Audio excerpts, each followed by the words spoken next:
ओम शांति। आज का रात्रि क्लास है 25 दिसंबर 1967। म्यूजियम या प्रदर्शनी आदि खुलती है तो चित्र वहाँ रखे हुए हैं।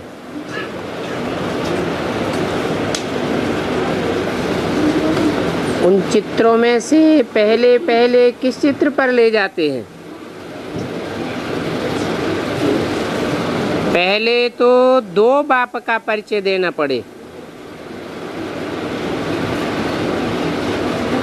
और फिर बताना पड़े कि बाप किसको कहा जाता है।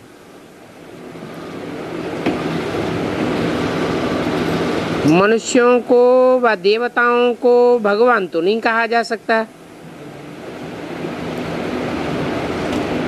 बाकी रहा निराकार शिव, उनको भगवान भी कहा जाता है, शिव बाबा भी कहा जाता है, और त्रिमूर्ति तो है ही। गायन भी है कि बाप ब्रह्मा द्वारा ही स्थापना करते हैं।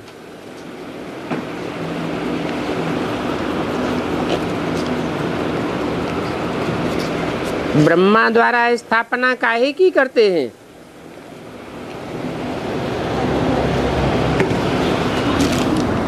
ब्रह्मा द्वारा ब्राह्मण धर्म की स्थापना करते हैं।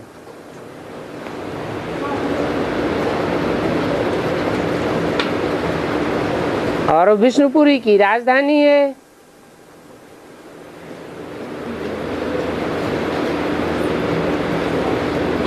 परंतु बाप खुद तो स्वर्ग का मालिक नहीं बनते हैं ना। निराकार परमपिता परमात्मा विष्णुपुरी का मालिक नहीं है। ब्रह्मा के द्वारा ही विष्णु की राजधानी की स्थापना करते हैं। ये लक्ष्मी नारायण ही ब्रह्मा और सरस्वती का ये ब्राह्मण कुलभूषण चोटी स्थापन करता है। और वो तो नई दुनिया स्वर्ग हो गई। बाकी तो सभी धर्म खलास हो जाते हैं। विष्णुपुरी में और कोई धर्म नहीं होता है। इस समय तो सब पतित हैं और विष्णुपुरी है पावन। ये सब है पतित मनुष्य और इन पतितों को बाप ही पावन बनाने वाला है।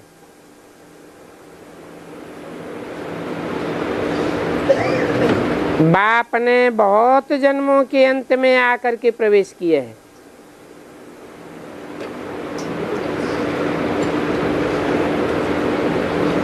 ये पतित है, फिर योग बल से ही पावन बनते हैं और योग बल से ही पराजय प्राप्त होती है। पहले परिचय बाप का, फिर त्रिमूर्ति का, फिर गोले में संगम दिखाना पड़े।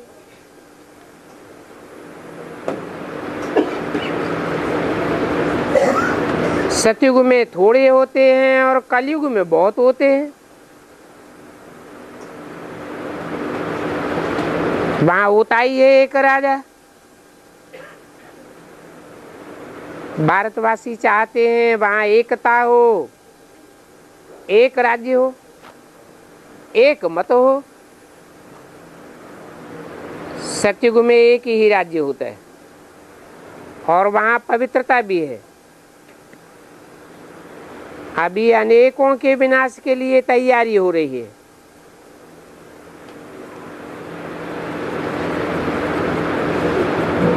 शिव बाबा नई दुनिया की स्थापना और पुरानी दुनिया का विनाश करते हैं।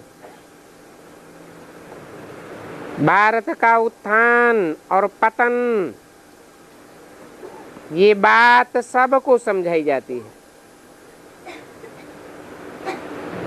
सतयुग में भारत सतो प्रधान था, अभी तमो प्रधान बना है, फिर योग बल से सतो प्रधान बन जाते हैं। और कोई भी मनुष्य राजयोग नहीं सिखला सकता सिवाय परमपिता परमात्मा के। सीढ़ी का भी समझाया है, सूर्यवंशी राज्य और चंद्रवंशी राज्य, और अभी कहेंगे शूद्रवंशी राज्य।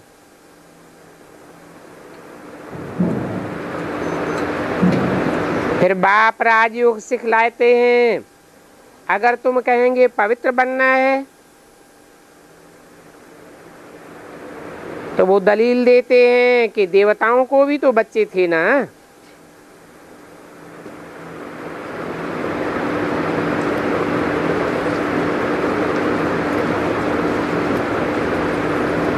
इस बात पर जिरह नहीं करनी है। पहले तो टेम्पटेशन दो। बाप स्वर्ग का रचयिता है, तुम स्वर्ग के मालिक थे। तमो प्रधान से अब फिर सतो प्रधान बनना है। मनुष्य तो पवित्रता की बात से ही डर जाते हैं।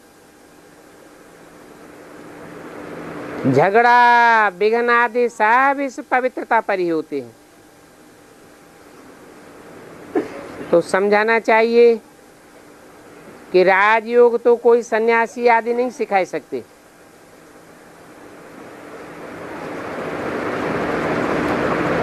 ये तो बाप ने ही घर गृहस्थ में रहकर राजयोग सिखाया है।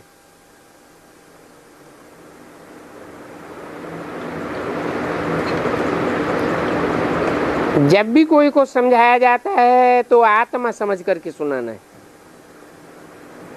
देखना है उनको बात समझ में आती है और समझ करके बोलता है। उनकी कांध हिलती है, खुशी होती है। अगर वो उल्टा सुल्टा प्रश्न आदि करते हैं तो उनको छोड़ देना चाहिए। जब तक बाप का परिचय बुद्धि में नहीं बैठा है तब तक आगे नहीं बढ़ना चाहिए।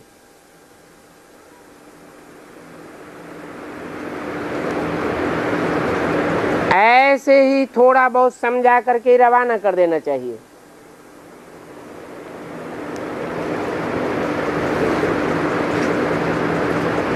समझ लेना है ये हमारे कुल का नहीं है। बाप तो रचयिता है ना। बाप आते हैं तो आकर के वर्षा देते हैं।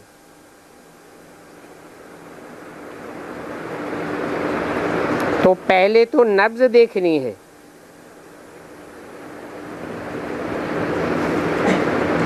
और उनको समझाओ तो भी आत्मा देखना है। हम अपने भाई को समझाते हैं, ऐसे ही समझना चाहिए।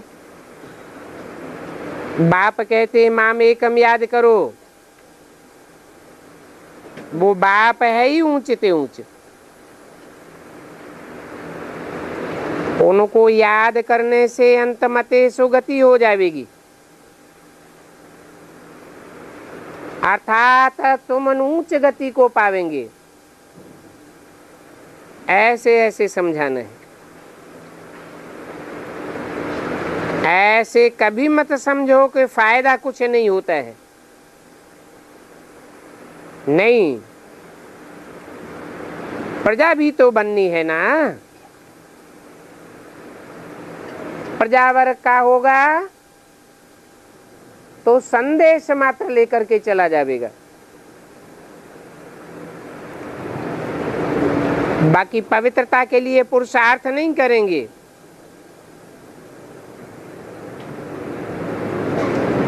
पवित्र नहीं रहेंगे तो भी अंत में सजाएं खाकर स्वर्ग में आ जाएंगे। इतने सब पवित्र थोड़े ही बनते हैं।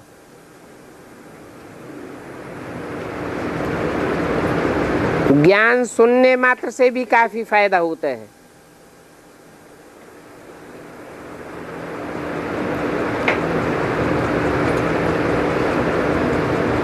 ऐसे ऐसे समझाना है। पवित्र होकर फिर गिर पड़ते हैं,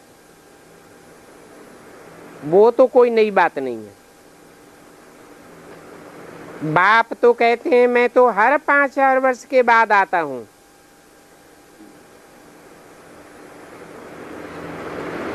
तुम तो स्टूडेंट्स हो, स्टूडेंट्स को पढ़ाने वाला टीचर तो याद आवेगा। टीचर से पढ़ते हो ना, तो शिव बाबा याद पड़े। वो ऊंचे ते ऊंचे गुरु भी है, वो ही ज्ञान का सागर भी है। फिर भक्ति और ज्ञान का फर्क भी समझाना चाहिए। ज्ञान सागर द्वारा ही ज्ञान की सदगति होती है। वो ज्ञान सागर तो एक ही है। मनुष्य को कब भी ज्ञान का सागर, पतित पावन अथवा प्यार का सागर नहीं कहा जाता है। बल वो अपन को जगत गुरु कह देते हैं, किंतु ज्ञान का सागर नहीं कहेंगे। वो लोग शास्त्रों की अथॉरिटी होते हैं, परंतु ज्ञान की अथॉरिटी नहीं है। वो तो ऋषि मुनि आदि सब नेति नेति करते आए हैं। कहते हैं हम रचयिता और रचना के आदि मध्य अंत को नहीं जानते हैं। और बाप तो आते ही हैं कल्प के संगम युग पर। युगे युगे थोड़े ही आकर के ज्ञान देंगे।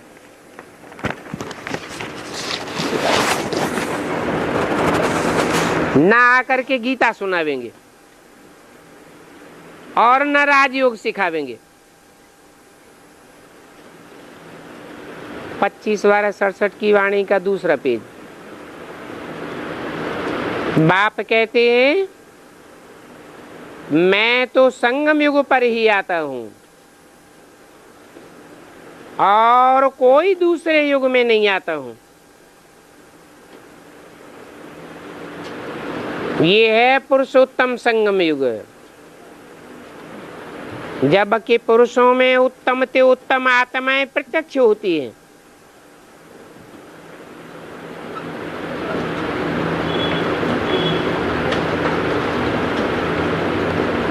सदगुरु एक ही है, बाकी तो सब नंबरवार झूठ बन जाते हैं। और वो सदगुरु आता ही है संगम पर। तो तुम बच्चों को पुरुषोत्तम बनना है।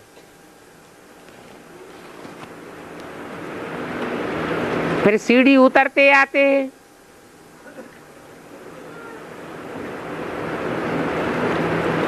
वो सन्यासी आदि पुरुषोत्तम बन कैसे सकते हैं? मनुष्य तो बिल्कुल ही तमो प्रधान बुद्धि है। तमो प्रधान को सतो प्रधान बनने में टाइम लग जाता है।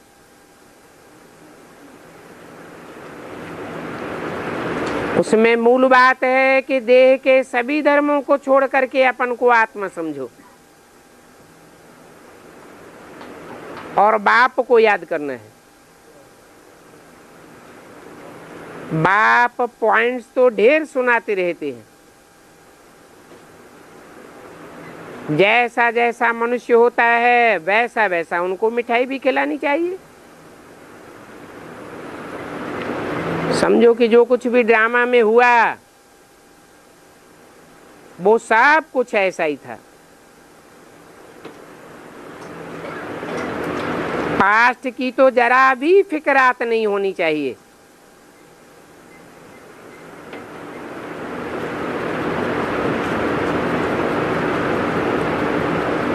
समझना चाहिए कि जो भी हुआ सो कल पहले मिसल पास्ट हो गया। पिछाड़ी की चिंता नहीं करनी चाहिए। ड्रामा में जो कुछ हुआ सो हुआ। भूल हुई फिर 5000 वर्ष के बाद ऐसे ही होगी, परंतु आगे के लिए अभूल बनना है। कर्मातीत अवस्था वाले को ही अभूल कहा जाता है।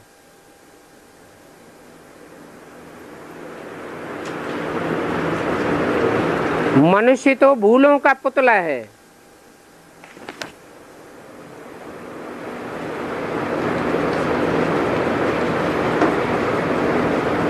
मनन चिंतन करने वाले कोई मनुष्य कहा जाता है।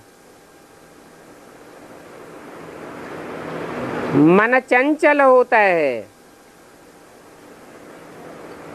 चंचलता के कारण भूलें होती हैं।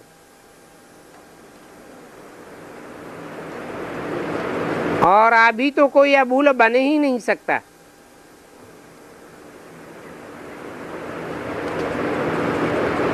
कर्मातीत अवस्था पिछाड़ी में होगी, जबकि रिजल्ट भी बाहर आनी होती है। फिर कर्मेंद्रियां बस में हो जाएंगी। वो कर्मेंद्रियां भी चंचलता नहीं करेंगी।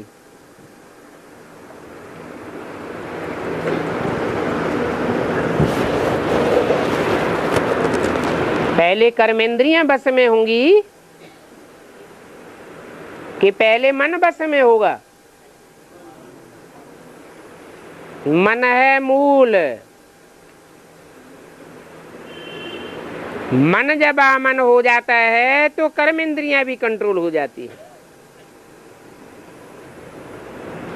चंचलता नहीं करेंगी। आत्मा को याद करेंगे तो फिर कोई भी शारीरिक भान बुरी दृष्टि नहीं रखेंगे। ऐसी ऐसी पॉइंट्स बुद्धि में धारण करनी है। बाप तो बैठे हुए हैं, कह देते हैं सब कुछ ठीक ही चल रहा है, हमारा बाबा बैठा हुआ है। वो बाबा तो सभी बातों को जानते हैं। बाप की कितनी महिमा है, सुख का सागर, पवित्रता का सागर। उनको तो सब प्रकार की खूबियां सिखलाना आता है। अभी तुम लायक बन रहे हो और बाप ही आकर के लायक बनाते हैं। पहले नालायक थे, बाप कहते हैं कि तुम बच्चे मूर्ख बन गए हो। पतितों को पावन बनाने वाला एक ही बाप है।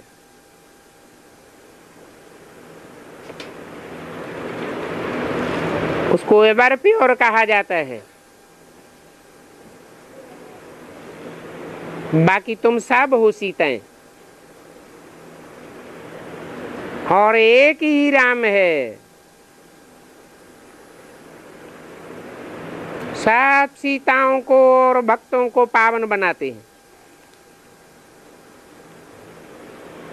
तो तुम सब भक्तियां भी हो, सीताएं भी हो। बाप कैसे पढ़ाते हैं, कैसे सिखलाते हैं, वो तुम बच्चों को निश्चय है। स्थापना तो होनी है, ड्रामा का तो प्लान है। पुरानी दुनिया विनाश होगी, और नई दुनिया की स्थापना होनी है।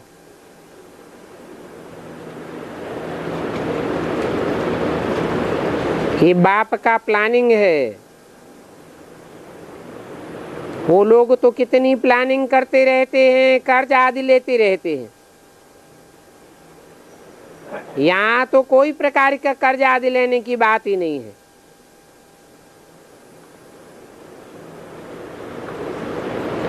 प्लानिंग ही है पुरानी दुनिया का विनाश और नई दुनिया की स्थापना, और वो तो होनी ही है। यही हमारा प्लान है।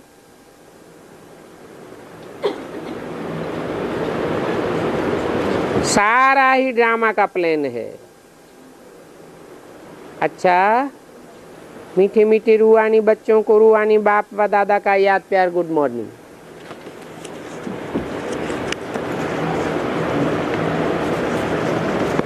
छोटा सा रात्रि क्लास और है। 22/12/67।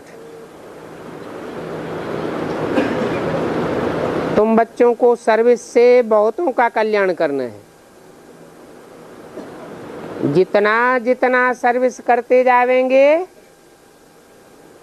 उतना अपना भी कल्याण होता जाएगा।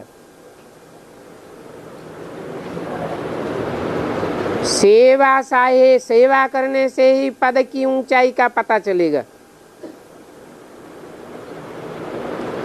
कोई कोई को तो सर्विस का बहुत शौक रहता है। जिनको शौक होता है ईश्वरीय सेवा का, वो कभी भी सर्दी गर्मी आदि नहीं देखेंगे, कभी भी बहाना नहीं बनावेंगे यहाँ सर्दी है वहाँ गर्मी है।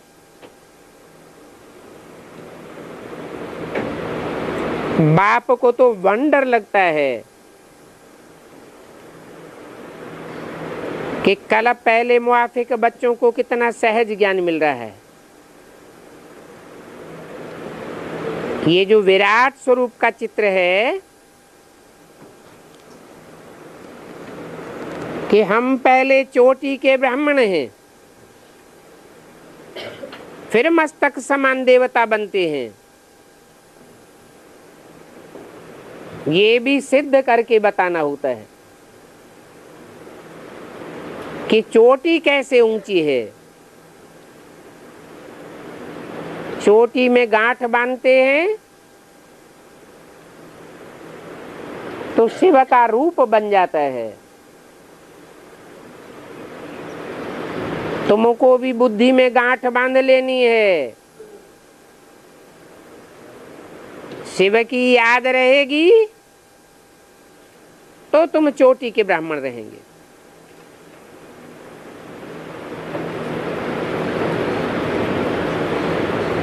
ब्राह्मण के पीछे ही देवताएं होते हैं।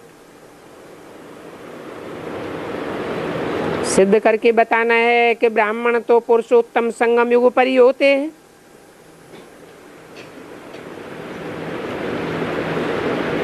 और कोई युग में ब्राह्मण नहीं होते हैं।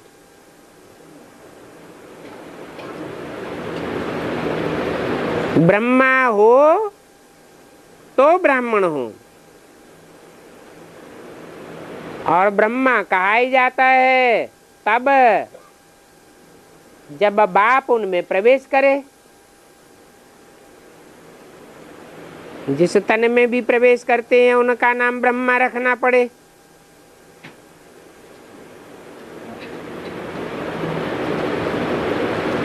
ब्रह्मा द्वारा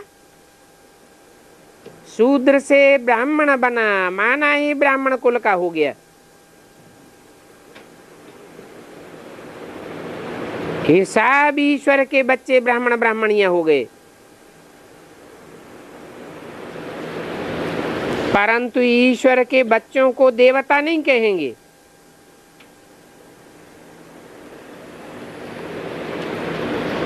ईश्वर के बच्चों को क्या कहेंगे? ब्राह्मण और ब्राह्मणियां। ईश्वर है शिव, शिव ब्रह्मा के तन के द्वारा ब्राह्मण ब्राह्मणियों की रचना रचते हैं। तुम बच्चे भी हो तो पोत्रे भी हो।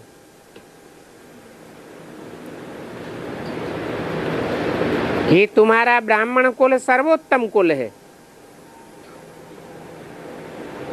ये भी समझाना पड़ता है कि हम ब्राह्मण ईश्वर के कुल के हैं।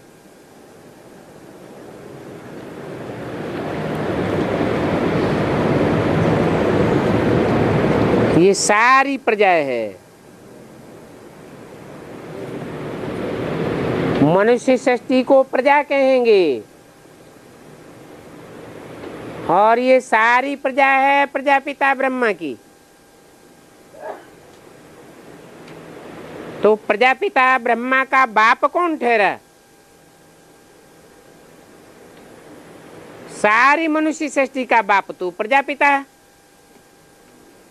फिर उसका बाप किसको कहेंगे? कहेंगे शिव बाबा ठहरा।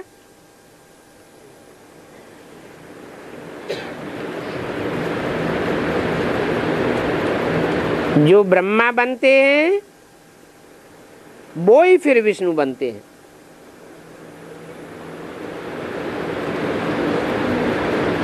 जिस तन में प्रवेश करते हैं नाम ब्रह्मा रख देते हैं। तो जरूर अनेक ब्रह्मा हुए होंगे। कोई एक तन में प्रवेश करने की बात नहीं है।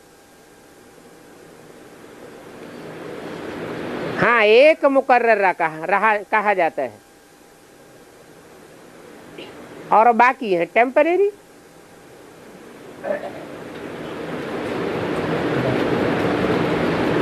जिस नंबर के ब्रह्मा उसी नंबर के विष्णु।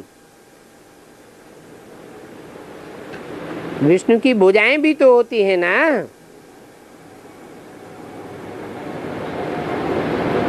कोई ऊपर की भुजाएं हैं, कोई नीचे की भुजाएं हैं, कोई दाईं ओर की भुजाएं हैं, कोई बाईं ओर की भुजाएं हैं। कहेंगे तो विष्णु की भुजाएं ना।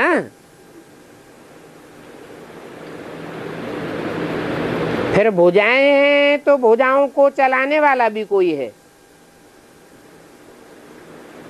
भुजाएं बाप के बिगर काम नहीं कर सकती और बाप साकार के बिगर कोई काम नहीं कर सकता।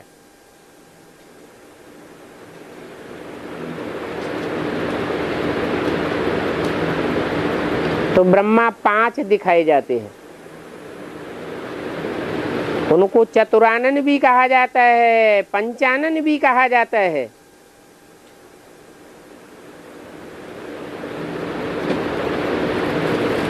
ब्रह्मा को मुख दे दिए, अनेक मुख दे दिए और रावण को भी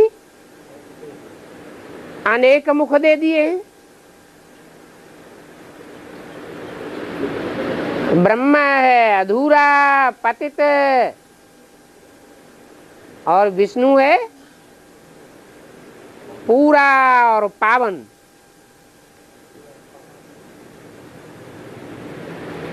विष्णु को भुजाएं दी जाती हैं, माना विष्णु सहयोगी बनता है, अपनी मनमत नहीं चलाता है, अकल नहीं चलाता है।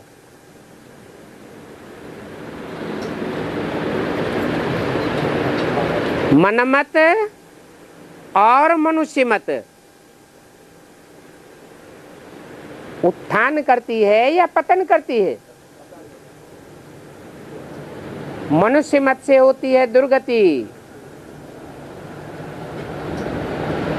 और ऊंच ते ऊंच बाप से होती है सदगति।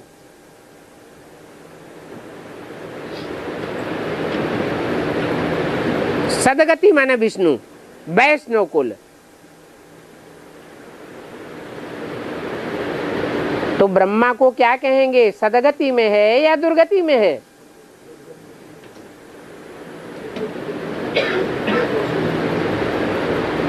ब्रह्मा को अनेक मुख दिखाए जाते हैं, रावण को भी अनेक मुख दिखाए जाते हैं। तो जरूर तुंडे तुंडे मत भिन्ना अनेक प्रकार की मत चलाने वाले हैं। विष्णु को एक मुख दिखाया जाता है, अर्थात एक मत एक राज्य। बाकी जो भी हैं वो साफ भुजाएं हैं, सहयोगी हैं। तो कौन अच्छा, सहयोगी बनना अच्छा या अपनी अपनी मत चलाना अच्छा? पहले तो ये पहचानना है कि ऊंच ते ऊंच कौन है। जब तक इस बात का पक्का निश्चय नहीं हुआ है तब तक सहयोग भी किसको देंगे? ऊंच ते ऊंच के सहयोगी बनेंगे तो ऊंच ते ऊंच कुल के भांति कहे जाएंगे। ऊंच ते ऊंच कुल है ब्राह्मण कुल, और ब्राह्मण भी संपूर्ण और असंपूर्ण कहे जाते हैं। संपूर्ण ब्राह्मण माना निश्चय बुद्धि, अपूर्ण ब्राह्मण माना कभी निश्चय और कभी अनिश्चय।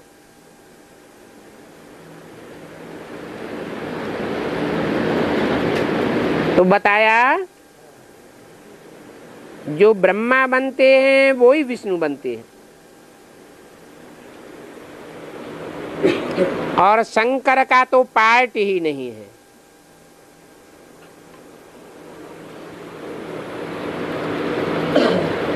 पार्ट बजाया जाता है कर्मेंद्रियों से।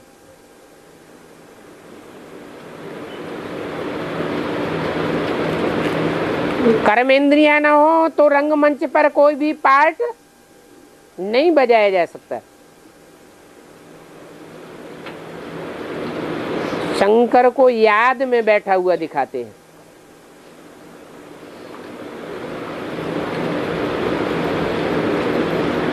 मोस्टली कोई कर्म करता हुआ नहीं दिखाते।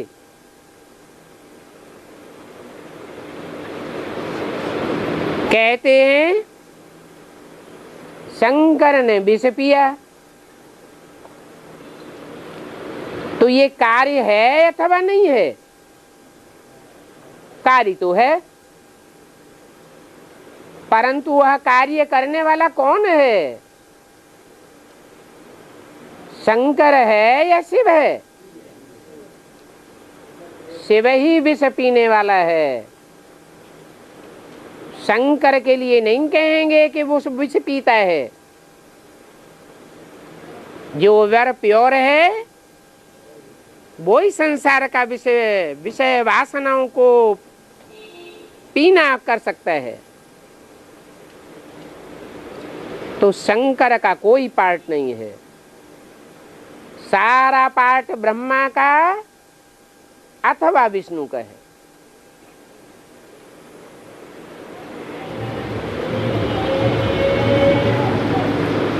तो विष्णु में भुजाएं दिखाते हैं,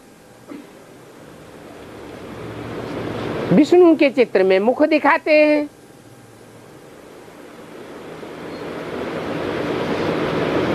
मुख है तो बोलता तो होगा ना, और भुजाएं हैं तो सहयोगी बनता होगा।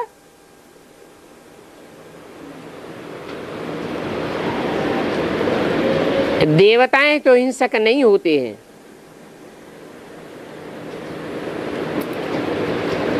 शंकर को तो दिखाते हैं हिंसा करते हैं,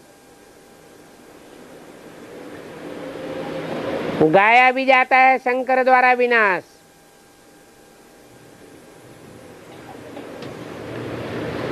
तो बहुत सारी पॉइंट्स हैं समझाने की। नोट नहीं करने से सारी पॉइंट्स भूल जाती है। बाप को तो सर्विस का फुरना रहता है कि पतितों को जाकर के पावन बनाऊं।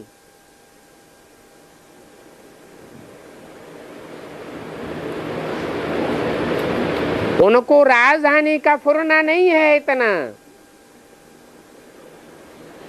राजधानी का फुरना फिर इनको रहता है। इनको माना किनको? जिनमें प्रवेश करते हैं, राम और कृष्ण में। इनको राजधानी का नशा रहता है कि हम सांवरे से गोरा बनूंगा।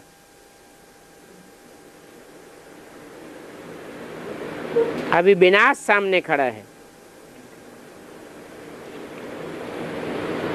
ये विनाश हमारे लिए होना है, पुरानी दुनिया का,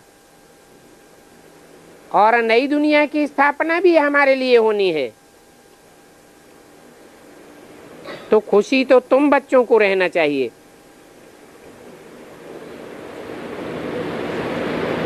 कहते भी हो कि हम तो आए ही हैं नर से नारायण बनने।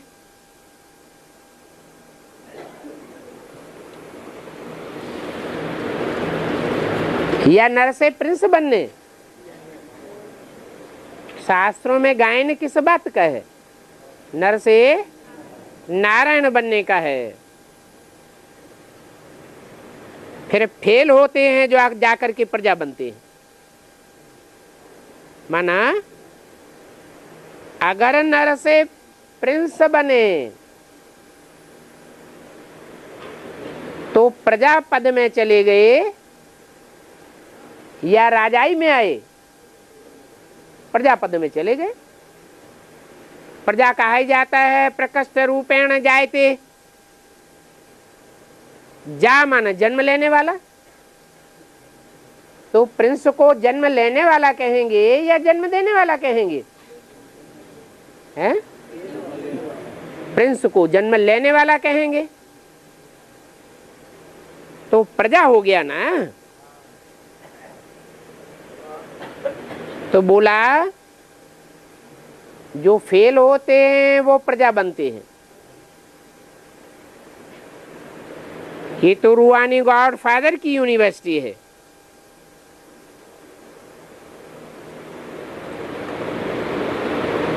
तुमको रूह पढ़ाती है। पढ़ने वाली भी रूह और पढ़ाने वाली भी रूह।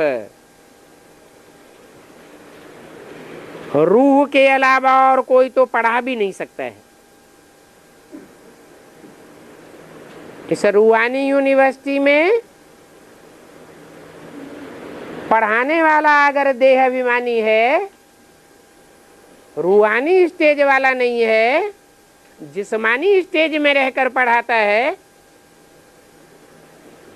तो उसे रूहानी यूनिवर्सिटी का टीचर कहेंगे? नहीं कहेंगे। तो रूह के अलावा और कोई पढ़ भी नहीं सकता है और पढ़ा भी नहीं सकता है।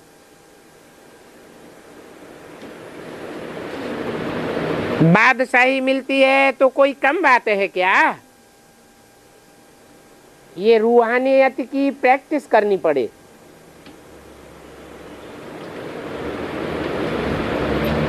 परंतु पावन तो बनते नहीं हैं। तकदीर में नहीं है तो तदबीर भी क्या कर सकते हैं। बाप खुद ही आकर के कहते हैं अभी काम चिच्छा पर मत चढ़ो, ये तुम्हारा अंतिम जन्म है। विनाश सामने खड़ा हुआ है।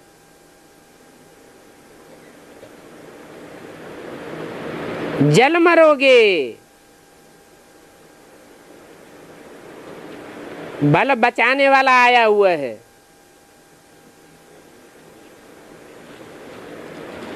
तो उनकी मत पर चलना पड़े।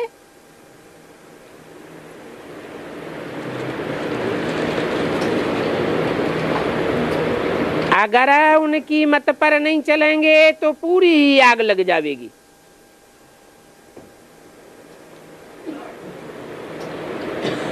तकदीर में नहीं है तो प्रैक्टिकल में आए हुए बाप की बात भी नहीं मानते। उनकी बुद्धि में ज्ञान बैठता ही नहीं है कि बाप खुद ही कहते हैं काम चिच्छा पर नहीं चढ़ो। फेल होते हैं तो फिर चंद्रवंशी में आ जाते हैं। वंश ही दो हैं। नई दुनिया में कितने वंश होंगे? दो ही वंश हैं, सूर्यवंश और चंद्रवंश। सूर्यवंशियों की आबादी कितनी होगी और चंद्रवंशियों की आबादी कितनी होगी? हैं? सूर्यवंशी होंगे, सतयुग में होते हैं सूर्यवंशी, और त्रेता में होते हैं चंद्रवंशी। ज्यादा से ज्यादा दोनों की आबादी कितनी होती है?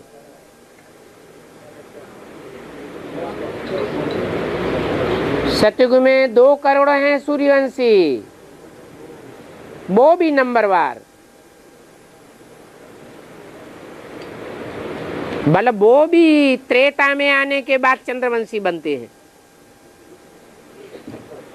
तो टोटल चंद्रवंशी कितने हो गए?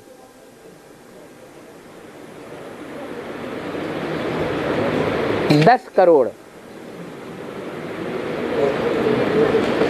उनमें कहेंगे 8 करोड़ हैं पक्के चंद्रवंशी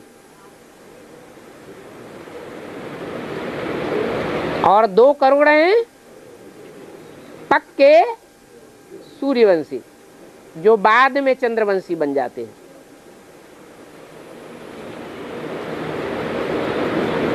जो फेल होते हैं वो चंद्रवंशी कहे जाते हैं।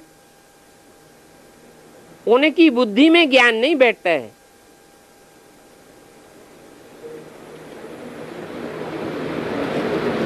राम के राज्य में आ जाते हैं ना,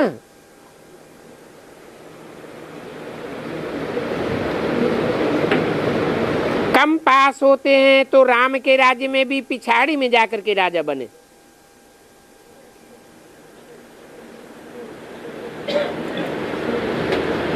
तो उसका भी क्या फायदा हुआ? किसकी तरफ इशारा किया है? त्रेता के अंतिम जन्म की जो 3 गद्दियां हैं, जो स्वर्ग को काट छांट देती है, स्वर्ग की दुनिया ही उड़ जाती है। उन गद्दियों के जो राजा बनेंगे वो पिछाड़ी में जाकर के राजा बनेंगे।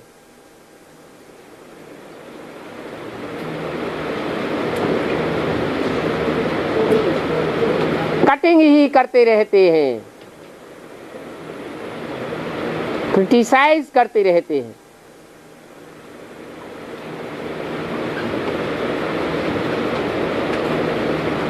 वो सच्चा सच्चा सुख तो नहीं देख सकते हैं। योग का जौहर भरता नहीं है। बाप कहते हैं अपन को आत्मा समझो और आपस में बहुत प्यार से चलो, परंतु जिनमें ज्ञान ही नहीं बैठता कि हम आत्मा आत्मा भाई भाई हैं और प्रैक्टिकल में हमारा बाप आया हुआ है, तो ज्ञान न होने के कारण आपस में प्यार ही नहीं रहता है। बाप आते ही हैं स्वर्ग की बादशाही स्थापन करने। बादशाही थी ना, भारतवासी तो लाखों वर्ष कह देते हैं। ऐसी बात कहने से फिर सब कुछ भूल गए हैं। कभी कभी समाचार आते हैं, बच्चे गिर जाते हैं, तो बाद में बाप को पता पड़ता है, अरे तुम तो काम चिच्छा पर बैठकर जल मरे। फिर 100 गुना दंड लग जाता है। ऐसे फिर ऊंचा पद नहीं पा सकते, क्योंकि बाप की निंदा कराते हैं।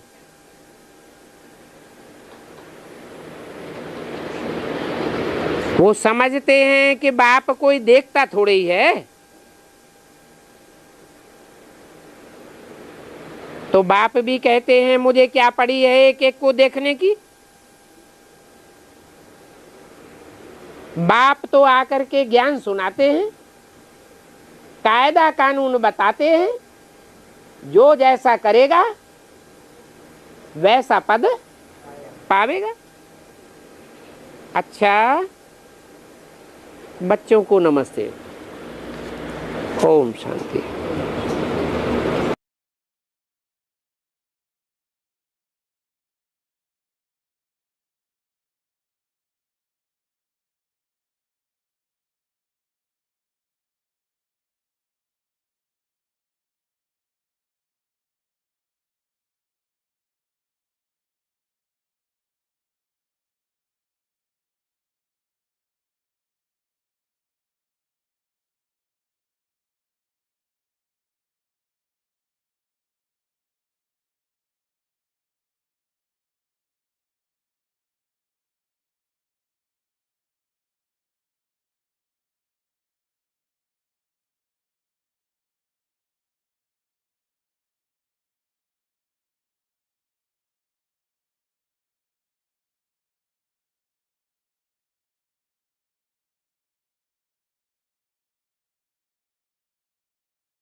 पूछ लो आज क्या 24 तारीख हुई। हाँ। गांव का नाम क्या है? कंटाई है कोंटाई हातावाड़ी हातावाड़ी हातावाड़ी। कोंटाई लिखने से अच्छा होगा है ना। इसका भी कोंटाई एक ही गीता पाठशाला है। हाँ एक ही हाँ।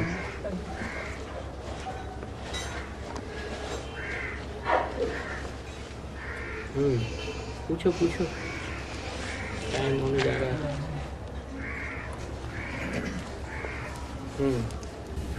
और ये क्रिश्चियन लोग भारत को 200 बरस तक क्यों पराधीन रखा?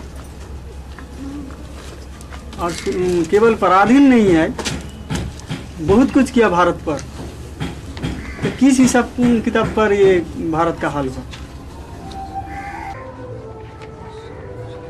ये अंतिम धर्म, जो मुख्य 4 धर्म हैं, उनमें ये अंतिम धर्म है या पहला धर्म है या बीच का धर्म है?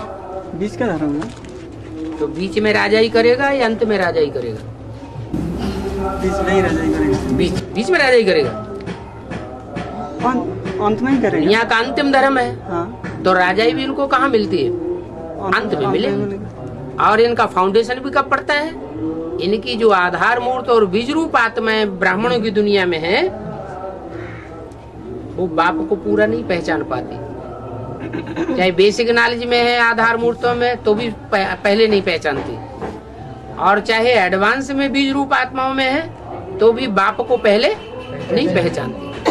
अधूरा सधूरा पहचानती है, फिर बाद में विरोध करती है। और अंत में जाकर के जब सहयोगी बनेंगे तो उनको राजाई मिलेगी। तो तमो प्रधान पीरियड में राजाई मिलेगी या सतो प्रधान पीरियड में राजाई मिलेगी? तमो प्रधान पीरियड। तो कलयुग के अंत में राजाई लेते हैं दुनिया की। उससे पहले लंबे समय तक तो दुनिया में राजाई की है मुसलमानों ने। सारी दुनिया पर मुसलमानों का राज्य था। क्रिश्चियंस का राज्य तो अभी 100-200 वर्ष के अंदर हुआ है। और बाबा, जिसने मदद की अंग्रेज को यहाँ आने के लिए, इसका पाठ संगम युग में कैसा है?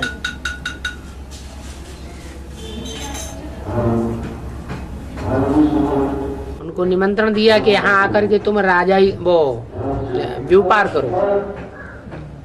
यहाँ व्यापार करने के लिए उनको निमंत्रण दिया कि हम तुम्हें जगह देंगे, दुकान खोलो अपनी आकर के। बाद में क्या हुआ? तो हिस्ट्री में भी लिखा हुआ था। वो यहाँ व्यापार करते करते उन्होंने सारा ही देश के ऊपर कब्जा कर लिया। क्या ऐसे ही ब्राह्मणों की दुनिया में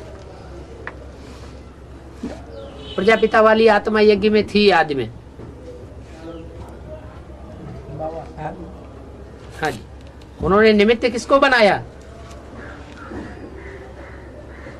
ब्रह्मा बाबा को निमित्त बनाया कि ज्ञान सुनाओ। ब्रह्मा बाबा निमित्त तो बने, सुनाया भी सन 68 तक ज्ञान। लेकिन ज्ञान सुनाने के बाद जब उन्होंने शरीर छोड़ दिया तो उनके फॉलोअर्स ने क्या किया? सब ब्राह्मणों को कब्जे में करके बैठ गए। किया ना कब्जे में? हाँ। तो रिजल्ट क्या हुआ? सब अधीन हो गए या स्वाधीन हुए? तो सारी दुनिया अधीन बनाने आती है, और बाप ही एक ऐसा है जो स्वाधीन सबको बनाता है। स्वतंत्र रहो और स्वतंत्र रहने दो। तो प्रजातंत्र तो नहीं रहेगा, राजतंत्र ही आएगा। प्रजातंत्र तो नहीं रहेगा। प्रजा के ऊपर प्रजा का राज्य। प्रजा होती है ढेरों की तादाद में, और राजे होते हैं थोड़े। दुनिया में जो हिस्ट्री में राजाएं हुए हैं उनकी संख्या ज्यादा हुई है या उनकी प्रजा ज्यादा हुई है? प्रजा ढेर की ढेर होती है, राजाएं तो बहुत थोड़े हुए हैं। तो राजाओं को राजा किसने बनाया? कोई ने तो बनाया होगा। हिस्ट्री में तो नहीं, हिस्ट्री में नहीं बनाया, ये तो मनुष्यों की हिस्ट्री है। लेकिन कोई टाइम तो हुआ होगा जो राजाओं ने राजाई सीखी होगी कि कंट्रोल कैसे किया जाए। तो बाप आकर सच्ची राजाई सिखाते हैं कि अपनी आत्मा को, अपनी इंद्रियों को कंट्रोल कर लो तो सारे विश्व के ऊपर तुम कंट्रोल कर सके। अपनी इंद्रियों को पूरा कंट्रोल नहीं कर पाया तो सारी दुनिया के ऊपर भी राजाई नहीं कर सकते। इंद्रिय जीते जगत जीत, मन जीते जगत जीत, मन ते हारे हार, मन ते जीते जीत। बाबा, भारत को स्वाधीन बनाने के लिए जो भारतवासी बलिदान किया आपने को, वो अभी संगम युग में किस ग्रुप के हैं? जो शहीद हो गया कि जो शहीद हो गया, तो भारत में फ्रीडम के लिए तो शहीद हो गया। शहीद तो हुआ, लेकिन किसकी मत पर शहीद हुआ? मनुष्य गुरुओं की मत पर शहीद हुआ या भगवान की मत पर शहीद हुआ? तो मनुष्य गुरुओं की मत पर शहीद हुआ तो राम राज्य आया या रावण राज्य आ गया? राम ही राम राज्य ला सकता है। राम मंदिर के लिए कितनी लड़ाई करते हैं कि राम का मंदिर बनावेंगे। मंदिर माने घर। अरे राम अपना घर खुद ही बना लेगा या कोई दूसरा बनाएगा? खुद ही बनाएंगे। जो जिसका घर है वो अपना घर खुद ही बना लेगा। राम को पहचानो तो राम राज्य आ जाएगा। वाली तो थोड़ा होता है। हाँ जी। तो भारत को स्वतंत्र बनाने का गुप्त रहस्य क्या है? स्व माने आत्मा, तंत्र माना राज्य। राज्य अपनी आत्मा के ऊपर कंट्रोल कर लो, अपनी आत्मा के दुष्ट संकल्पों के ऊपर कंट्रोल कर लो, अपनी आत्मा की दुष्ट वाचा है उसके ऊपर कंट्रोल कर लो, अपनी आत्मा में जो इंद्रियां हैं, जो इंद्रियां हमको भगाए ले जाती हैं, कहीं के कहीं गड्ढे में गिराए देती हैं, उन इंद्रियों को कंट्रोल कर लो तो स्वतंत्रता सच्ची हासिल हो जाएगी। थोड़े समय के लिए नहीं, 2500 साल के लिए बाप आकर के हमको सच्ची स्वतंत्रता, सच्ची स्वाधीनता देते हैं। एक कुछ जन्म तो अरे 1000 बच्चों और सत्य युग में तो कोई दुखदायी पशु पक्षी या जीव जंतु नहीं होगा, लेकिन बाद में वो कैसे आ जाएगा, कैसे उसका पैदाइश होगा? मनुष्य के ऊपर सारी दुनिया टिकी हुई है, क्योंकि मनुष्य मन वाला प्राणी है और जितने भी प्राणी हैं वो मन बुद्धि वाले नहीं है। इतर प्राणी जो है वो और जो प्राणी हैं, कीट पशु पक्षी पतंगे, वो सब है मन नहीं है, बुद्धि नहीं है उनको। और मनुष्य में मनन चिंतन है, मन बुद्धि है, मनन चिंतन है, तो उससे वो वाइब्रेशन को कंट्रोल कर सकता है। मनुष्य जब सुधरता है तो सारी दुनिया के प्राणियों का वाइब्रेशन सुधर जाता है और उनके मेंटलिटी अपने आप सुधर जाती है। मनुष्य पवित्र बनेंगे, देवता बनेंगे, तो जो देवता जो जो और दूसरे जीव जंतु हैं वो भी सुधर जाएंगे। मनुष्यों में से जो देवताओं की कोटि की आत्माएं हैं, दैवी कोटि की आत्माएं, वो नई दुनिया में आवेंगी तो जीव जंतु जितने भी हैं जो ऊंची कोटि के हैं वो इस दुनिया में रहेंगे। नीची कोटि के जीव जंतु हिंसक वो फिर यहाँ नहीं रहेंगे। सांप नहीं होंगे वहाँ, मच्छर नहीं होंगे, मक्खियाँ नहीं होंगी, दुखदाई कीट पतंगे नहीं होंगे, वहाँ नहीं होंगे। मनुष्य के ऊपर सारा मदार है। बाद में उसकी पैदाइश कैसे होगी? मनुष्य जब आत्माभिमानी बनता है तो सारी दुनिया आत्माभिमानी देवता बन जाती है। और मनुष्य जब आत्मा को भूल जाता है द्वापर युग से तो द्वैतवादी बन जाता है, तो सारी दुनिया द्वैतवादी बन जाती है। आत्मिक स्थिति के ऊपर है, स्व स्थिति के ऊपर। स्व स्थिति से बनता है स्वर्ग और पर चिंतन में जाने से बनता है नरक। तो अभी तो द्वापर युग से शुरू, द्वापर युग से द्वैतवादी युग शुरू हो जाता है। जहाँ दो हैं वहाँ झगड़ा है, 2 राजा हैं तो झगड़ा है, 2 धर्म हैं तो दोनों धर्मों में आपस में झगड़ा है, भाषा है, 2 भाषाएं हैं तो झगड़ा है, 2 राज्य हैं तो झगड़ा है। द्वैतवाद में है झगड़ा और अद्वैतवाद में है दोस्ती, प्यार, स्नेह। अच्छा बाबा, जो आत्मा किस काम का आधार पर कौन दिया है? किस काम का आधार पर आत्मा नाम जब दिया, आत्मा का नाम जो हाँ। कोई ना कोई आत्मा तो नाम दिया, किस काम का आधार पर? आत्मा का मतलब मीनिंग क्या? आत्मा माने स्वयं, आत्मा माना स्वयं। क्या? निज क्या है? हम स्वयं ही निज है। ये मेरा शरीर है।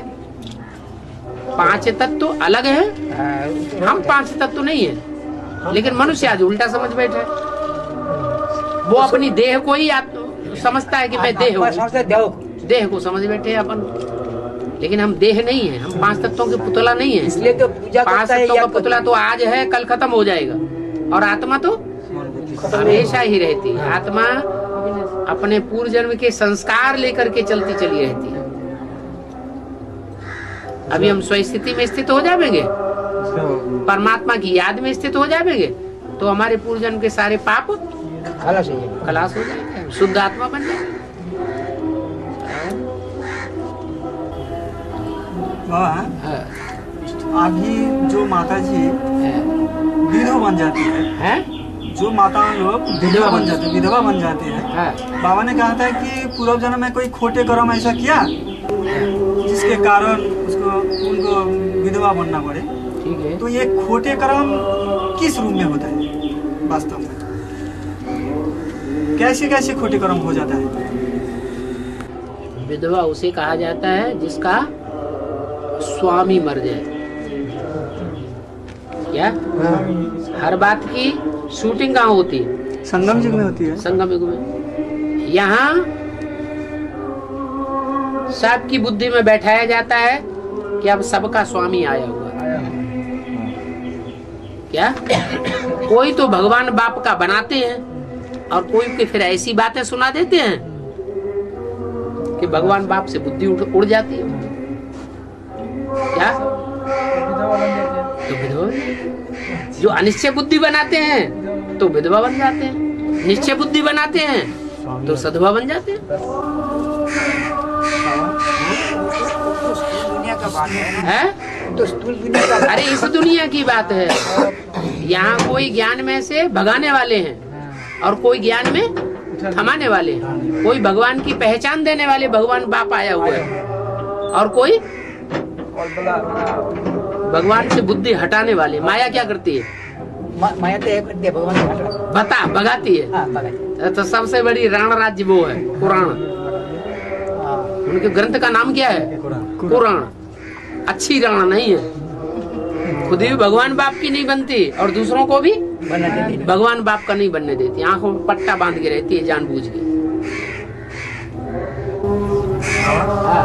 कृष्ण को जन्म देने वाली जो पहला देवता बने, है जो पहला देवता बने धरती पर, तबक्का। पहले तबक्के के जो देवता होंगे हाँ, वो राधा कृष्ण जैसे बच्चों को जन्म देंगे। हाँ, लेकिन माँ हैं? माँ को माँ जो सारे विश्व को कंट्रोल करती है, जगदम्बा। उसका नाम क्या है? जगत पिता है या जगदम्बा? वो तो बोले देवो की, हैं? वो तो बोले शास्त्र में बोले देवो की। नहीं नहीं, देवकी नहीं है जगदम्बा। जगदम्बा अलग है। जगदम्बा कोई है, उसे कोई जेल में डाल सकता है? जगदम्बा जेल में डालने वाली है दुनिया को, दुनिया का विनाश करने वाली है असुरों का। है बाबा, छोटी मामी और बड़ी मामी होता है, हाँ। तो किशन को जन्म देने वाली छोटी मामी या बड़ी मामी? राजाई जब चलती है तो एक होती है राजलक्ष्मी और एक होती है राजमाता। क्या? हाँ राजमाता जो राजमाता और राजलक्ष्मी। हाँ हाँ वे की राजलक्ष्मी जो है वो राजा के साथ बैठती है हाँ और राजमाता साथ में नहीं बैठती है अंदर में रहती है। ना, बाहर अलग एक कुर्सी डाली जाती है ऊंची, हाँ। उस पर राजमाता बैठती है। कारोबार सारा कौन संभालती है? हैं? जो अंदर का कारोबार है वो सारा राजलक्ष्मी संभालती है। इसलिए भारत को संभालने का काम है भारत माता का। और सारी दुनिया में जो असुर फैले हुए हैं दूसरे दूसरे धर्म के, उनको कंट्रोल करने वाली वो जगदम्बा है। सारी जगत की अम्बा। जगत में राक्षस भी है, हाँ, उन राक्षसों को भी वो कंट्रोल करती है। तो कृष्ण को जन्म देने वाली कौन बनेगी? कृष्ण को जो जन्म देंगे, जो जो कृष्ण देवता है या राक्षस है? देवता है। तो देवताओं को देवता, जो भारत माता है सोई जन्म देगी। भारत माता शिव शक्ति अवतार अंत का यही नारा है। तो अंत में प्रत्यक्ष होगी या पहले प्रत्यक्ष होगी? अंत में अंत में। प्रत्यक्ष होगी। हाँ, और जगदम्बा तो रुद्रमाला के साथ ही प्रत्यक्ष होती है। अच्छा अच्छा। बाबा, ये दुनिया में हर चीज तो 5 तत्व से बनती है, आत्मा तो नहीं बनती ना, आत्मा नहीं बनती है। हाँ। लेकिन 5 तत्व से बनते हुए भी ये अलग अलग टेस्ट कैसे आ गई, अलग अलग गुण कैसे आ गई? रंग तो होते हैं मुख्य 7, फिर उसे अनेक रंग कैसे बन जाते हैं? मिलावट हो जाता है। तो मिलावट हो जाती है। ऐसे ही जानवरों में मिलावट हो जाती है तो नए नए जानवर पैदा हो जाते हैं। बीज हैं, बीजों में संक्रमण हो जाता है तो ढेर तरह के बीज तैयार हो जाते हैं। ऐसे दुनिया में पहले एक जाति थी, फिर क्या हुआ, संकरण अनेक जातियां हो गई, संकरण होता जाता है, संकरण वृद्धि होती जाती है। और